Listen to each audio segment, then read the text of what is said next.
Hi mga kababayan! OEC po ba ang yung dahilan kung bakit hindi ka pa nakakauwi? Or kung first time mong mag-process ng OEC dito sa Thailand at hindi mo alam yung mga requirements at steps? This video is for you. Okay, so alam nyo ba na pwede na tayo mag-process ng OEC dito sa Bangkok?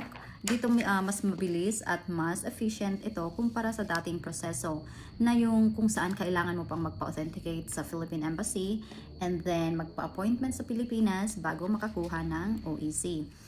So ito na po yung aking OEC kasi kagagaling ko dun kahapon sa MW office nila sa Bangkok. Sila ay matatagpuan sa Emporium Tower at ilalagay ko dito yung kanilang Facebook page para makontak nyo muna sila. They have their phone number and email address. Kasi bago po tayo pupunta doon, para siguradong one day process lang, mag-email po muna kayo sa kanila at ito ang kanilang email address, mwo verif.bangkok@gmail.com. Kung yung case mo ay parehas lang sa akin na pumasok dito sa Thailand as tourist and then nakakontrata. So, ibig sabihin wala pa akong record sa DMW. So, ito po yung mga requirements nila para siguradong ready. Original passport, original work permit, original at current employment contract, certificate of employment, payslip, or company ID, yung employer's ID na may original signature, yung signatory ng iyong contract. And then, ang yung pinaka-importante dito is yung copy ng business license ng school o company or any business registration. Karaniwan ay meron na rin naman po yun na attachment kung nagpa-process tayo ng visa dito sa Thailand. At kapag kompleto na yung mga to, ito actually yung akin. I still have the photocopy. Andito lahat.